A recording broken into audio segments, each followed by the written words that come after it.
Welcome to the Invest in Iconics Strategy Research Overview. My name is Jacqueline Simpson, and I'm the Director of Global Marketing at Destination BC, responsible for the Invest in Iconics strategy. Today, I'm presenting to you from the traditional territory of the Coast Salish peoples.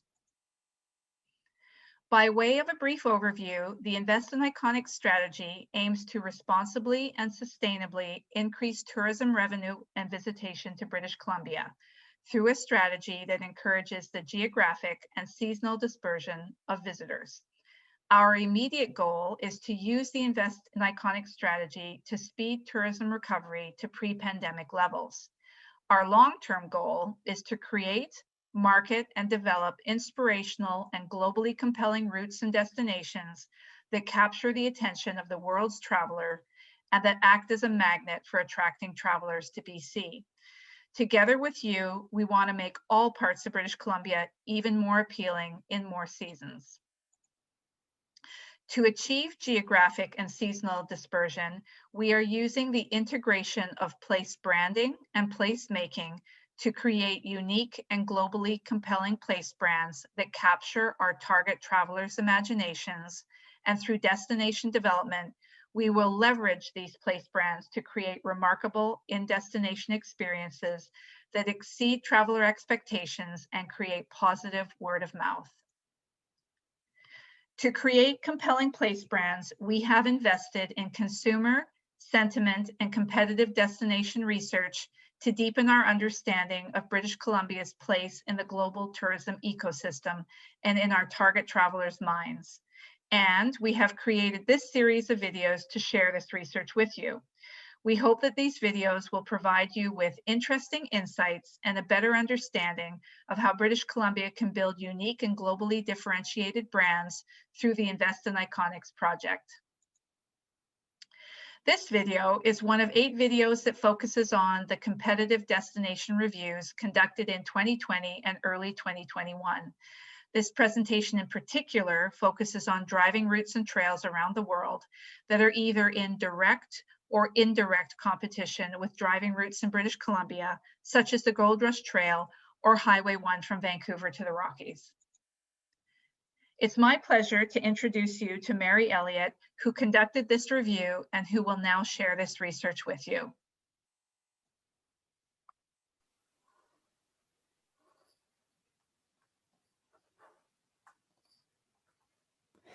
Thank you, Jacqueline.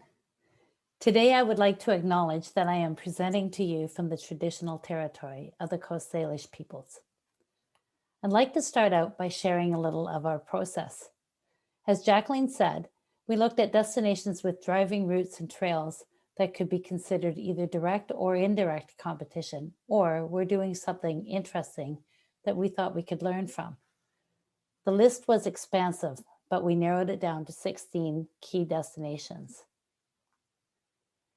The overarching question that the competitive analyses in part attempted to answer is, if we were to enter the market with this iconic, are there any competitive destinations that would make competing to win difficult or impossible? In answering this question, the review identified and examined key trends that may have accelerated recent popularity or interest in the destination, and product and destination positioning, and the relationship or architecture of the brands. A thorough review on every destination was conducted, and then the findings were summarized into these themes, which we are presenting to you today: competitor commonalities, opportunities for BC, trends that we're seeing emerge, and lastly, 1 or 2 activities by the competitors that we find noteworthy. The information provides considerations and insights that will be used in developing brand strategies for each iconic. So let's get started. This competitive review looked at competitors of 2 categories of routes and trails: those that are historical in nature and those that are touring routes. The review examined how routes were identified, developed, and promoted by their respective DMOs and other organizations, and specific to historic routes, what role its history played in positioning, marketing, and perceptions. I want to first talk to you, though, about what a route or trail is. They come in many forms. Is a route a scenic highway, a marketing campaign, a series of connected destinations? The answer is that routes and trails can be any or all of these depending on the purpose, the collaboration, the vision, and probably the budget. Some routes rely on the highway reputation and do not really brand the experience at all. For example, Iceland's Ring Road. Australia's Great Ocean Road and the Milford Road showed up often on world's best lists, with or without marketing support. The depth of the brand can be shallow, usually when it's simply driven by a campaign, or deep when there is a longer-term strategic plan. Longer-term strategies seem to integrate the brand right into the destination's content and extend it to the destination itself with road signs and other elements. We call this making something out of nothing approach. The Grand Tour of Switzerland does this really well, as does the Wild Atlantic Way in Ireland. One more thought. Can a route have a deeper meaning? Can it be a journey of discovery? A journey is often seen as something bigger than itself. It's not about the beginning and the end of the trip, but what happens along the way. So I'll just leave that thought with you. So our first question, what are the commonalities amongst the competitors we reviewed? And the first commonality is that we found that the majority of products we looked at are simply positioned as standalone, and that they could be summed up this way. They tend to have strategic or historical significance. They may cross multiple territories or DMOs. They often represent a collaboration between with product and or marketing. Some have dedicated organizations that are responsible for the development, preservation, and sometimes marketing. And in some cases, it's obvious that the content that the route was created as a means of increasing or rejuvenating tourism in a specific area. For example, the Cape Route 62 in South Africa. Standalone products include the Great River Road, Oregon Trail, California Trail, Route 66, Cape Route 62, North to Alaska, Route 97, and the International Selkirk Loop. And as I said, standalone products often have their own website and normally a robust level of content. So the second approach is as part of the DMO's overall offering, usually found under things to do, itineraries, or trip ideas. In this case, depth of content is usually less, often only 1 or 2 web pages. It's sometimes difficult to find, for example, not necessarily a key product for the DMO. This was the case for the Icefields Parkway. Much scrolling and searching before I found any information about the parkway on Travel Alberta's website.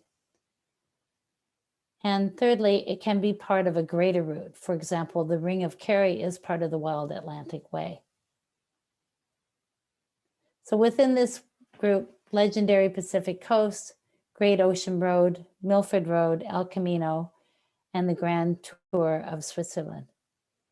And 2 that have their own websites operated by private organizations and are promoted as things to do by the DMO are Icefields Parkway and the Ring of Kerry. So routes that are iconic and yet treated as things to do include the Milford Road, which was found on Pure New Zealand's website under South Island and Fiordland. It only has 1 page of content and is positioned as one of many road trips. Interestingly, in the reviews, we found that not all of the historical routes were positioned around their history. We saw that only a few are focused on their history as their raison d'etre and main attraction. Route 66 is all about the journey of nostalgia, and the Camino de Santiago, Great River Road, Oregon Trail, and California Trail are focused on their historical relevance. However, most of the routes simply present driving routes as touring opportunities, with emphasis on the landscape and the views and the communities along the route. Routes that we thought would have more of a historical focus, for example, the Milford Road, Route 97, the Ring of Kerry, and north to Alaska, all focus more on general touring and sightseeing.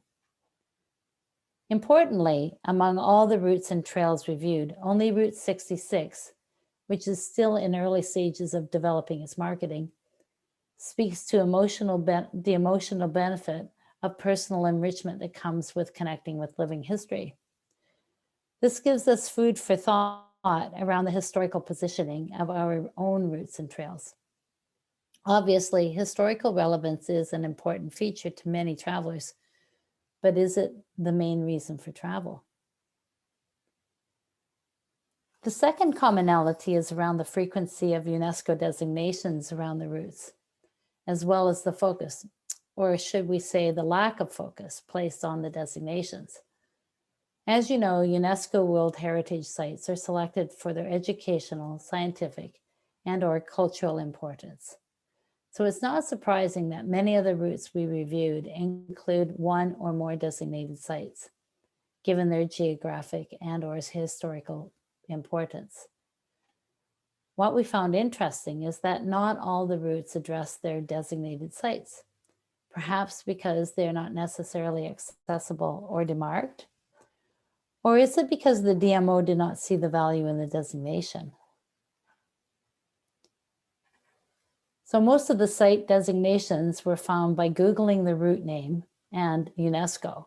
And while content around the sites in some cases was eventually found on the route's website, rarely was the designation positioned as a selling feature. A search within the Ring of Kerry's website found references to the UNESCO designations, but clearly not positioned as prominent selling features. We're left wondering why DMOs didn't feel that the UNESCO designations were a compelling feature to the traveler. Is it not important or relevant to the target audience? Or is it a content gap? The third commonality is around language. As with other competitive reviews, there's a great amount of repetition of classic descriptive words, especially when talking about landscapes and views. Words that we saw most frequently include stunning, spectacular, world-class, breathtaking, majestic, diverse, magnificent, and it goes on. When it comes to describing views, it is difficult to avoid these overused words. However, we know that travelers are more excited with descriptive, objective content. And of course, language aligned with the brand positioning works harder to strengthen the brand. Better yet, use more imagery and less description, as images always do a better job of expressing emotion. So the second question that we looked at, what are the biggest opportunities to differentiate BC or demonstrate BC's distinctiveness? And the first opportunity we saw was to showcase BC's Indigenous tourism experiences. Reviewing these routes, it was difficult to find much focus on Indigenous experiences. This is even the case with New Zealand's Milford Road, where we would have expected to see more references. They talk about Milford Road following the ancient Maori route, but there is no other relevant content. This is a significant differentiator for BC. On this screen, this may be the only major exception to our finding. Route 97 is a partnership between North Central Washington, Thompson Okanagan Tourism, and 3 Indigenous nations. As such, there's a fair amount of Indigenous product listed on the website, as well as this detailed road trip that focuses more on the local First Nations. Indigenous experiences fits well within our routes and trails because this product is still evolving. Road trip gives us the opportunity to continually build on content that fits and flows as it is developed. Connected to the first opportunity, positioning our routes as authentic, meaningful experiences, or better yet, as journeys, is the next opportunity we see. As discussed earlier, many of the routes and trails are positioned as things to do or trip ideas. Even as standalone products, we feel there's a gap in presenting the notion that journeying along these routes provides the opportunity to connect with the people, the communities, the lands, and nature along the route for a deeper experience. Now, there are a few routes that do or try to position themselves as deeper experiences. The obvious one is the El Camino, which, as we know, is all about the pilgrimage and a deeper spiritual experience. Less literally, the Great Ocean Road talks about restoring life balance and immersing yourself in the depths of truly big nature.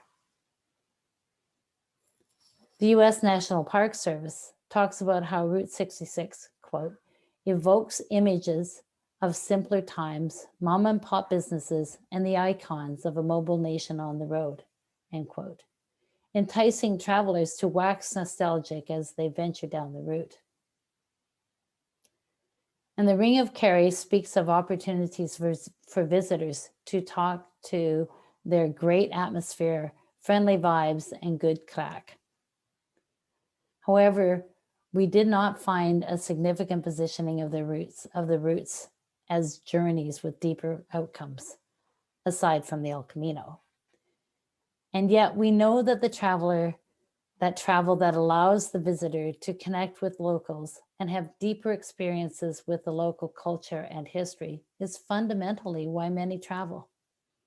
This connection is particularly important to the cultural explorers and authentic experiencers, two EQ segments that have been identified as key targets for BC. The third opportunity we want to discuss is that of creating the epic journey. While this opportunity has already been identified in the West Coast Competitive Review, it has been clearly reinforced in this review. The Great River Road is an example of a route that was created to be iconic. It has a cohesive strategy for preservation, development, and promotion, with a dedicated marketing organization, as well as 10 state partners that promote the route, many with content aligned to the brand.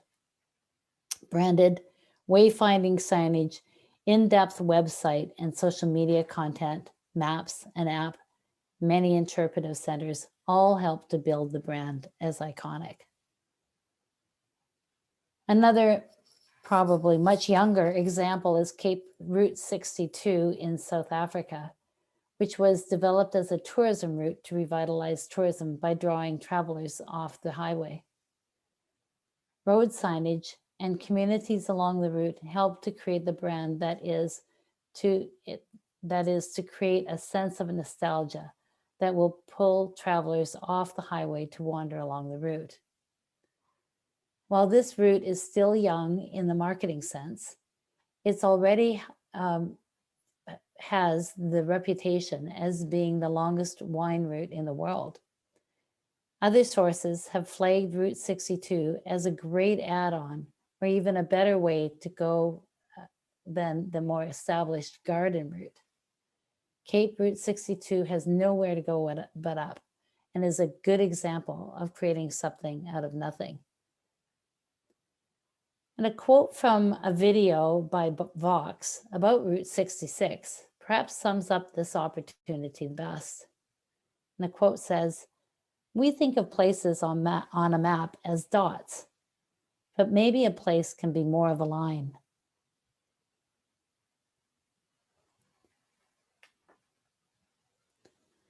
Our third question is, what emerging product categories or trends arose, and are there opportunities to align with BC's current offerings? Well, the first trend we saw was around dispersion. Developing routes that take travelers off the beaten path to less busy areas is is becoming the role for many routes. Several destinations advise travelers to take their time and travel the quiet byways, even offering side trips and loops that include secondary roads. Both the International Selkirk Loop and Route 97 provide many side trips and loops that encourage travelers to venture further out and away from the crowds. The map here shows the main Selkirk Loop as well as a number of super side trips on both sides of the border. And Route 97 identifies a number of road trips that go well beyond Highway 97.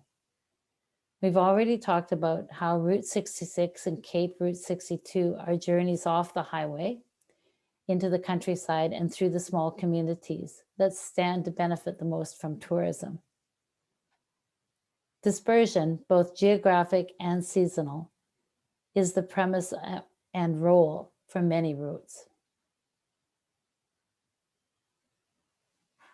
The second trend is around parallel hiking and biking routes.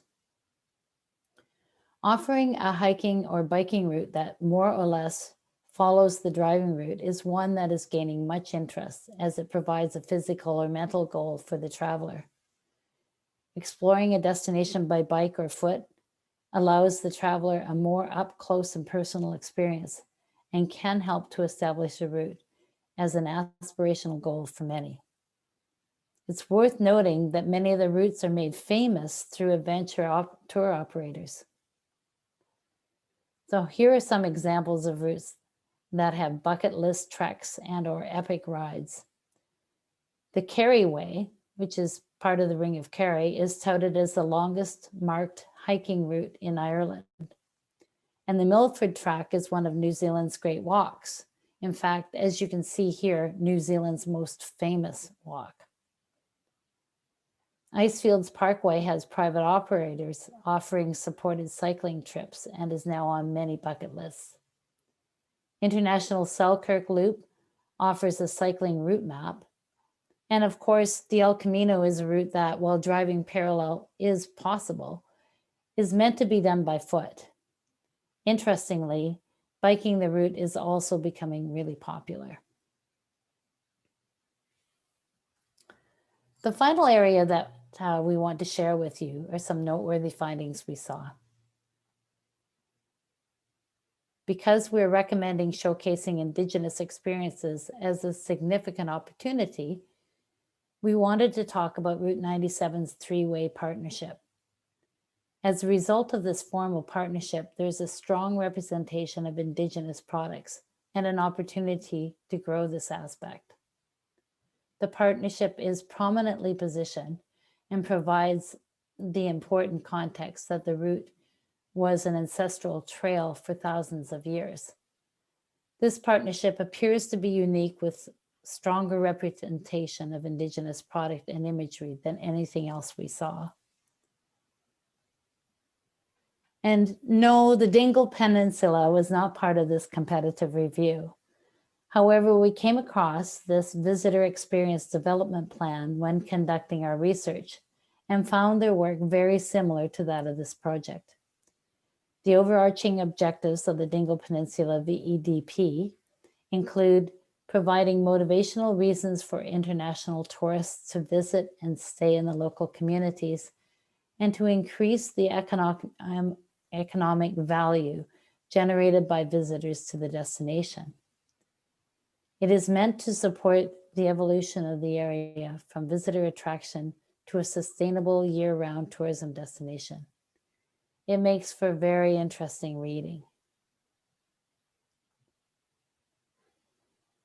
So in summary, our findings showed opportunities for BC's routes and trails to showcase Indigenous experiences, to ensure authenticity in our offerings, and to ensure that our offerings are going to provide deeper journeys for travelers.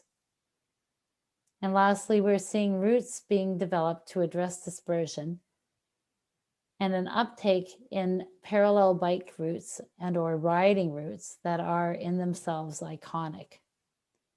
These trends are also opportunities to explore. And now back to Jacqueline for closing comments. Thank you, Mary. As mentioned at the outset, this presentation is one of 8 videos that focuses on the competitive destination reviews we conducted in 2020 and early 2021. Here is a list of the available competitive research videos, and we invite you to explore more competitive destination research by emailing us at iconics@destinationbc.ca to request the YouTube links. Other videos available include consumer research on perceptions and interest in the various iconic routes and places, social sentiment analysis, and an overview of what is involved in the Iconics place branding process. Or to learn more about the Invest in Iconics strategy overall, please visit destinationbc.ca/iconics or email us at iconics@destinationbc.ca. You can also subscribe to our corporate newsletter, Directions, for iconic updates sent straight to your inbox. Thank you.